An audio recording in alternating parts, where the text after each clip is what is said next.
What's up mga sundalo, mga magigiting nating mga sundalo.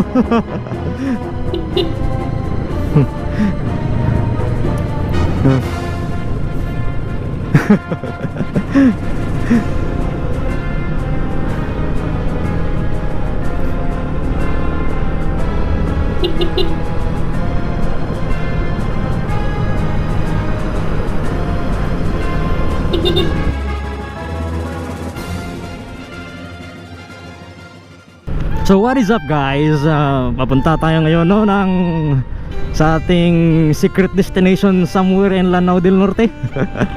Anyways, pag-uusapan natin no, yung topic natin na long ride endurance no. So itong long ride endurance, hindi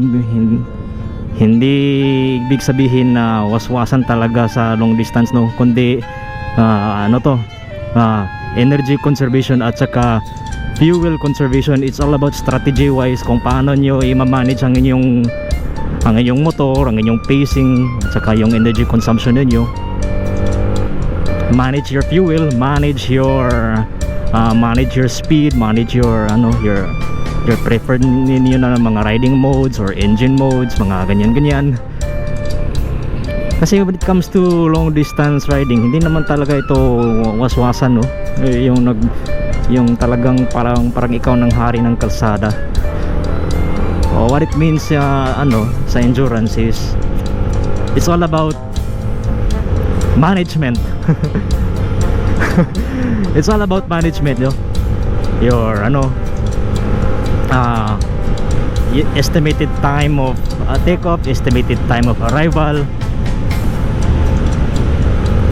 And then ang napaka-critical talaga nito is ang time at saka fuel management. Kasi for example lang guys, pag napakataas ng distance ng binabiyahe ninyo, let's say for example sumali kayo sa 1,000 km na endurance, majority sa inyong time is na nawawala sa refueling. So if you manage your engine speed, your fuel management ninyo, kung na-manage niyo dyan, mas malilesen niyo ang time na huminto kayo dahil sa nagpagas kayo no. At the same time, you need to also be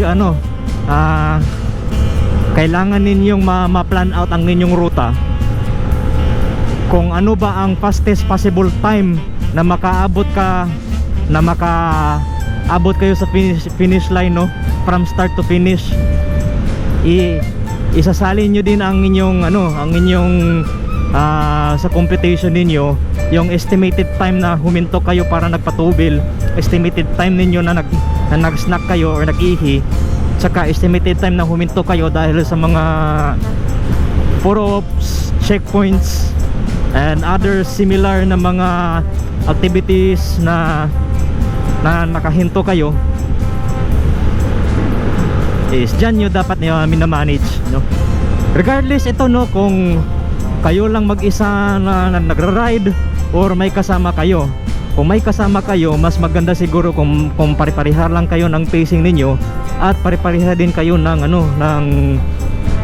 pinaplano ninyo na mga fuel stops at saka food stops at saka sa mga rest stops ninyo. Para in that case, mas ma-manage pa ninyo ang inyong time and makaiwas kayo sa mga unwanted na mga circumstances. Halimbawa yung na abutan kayo ng dilim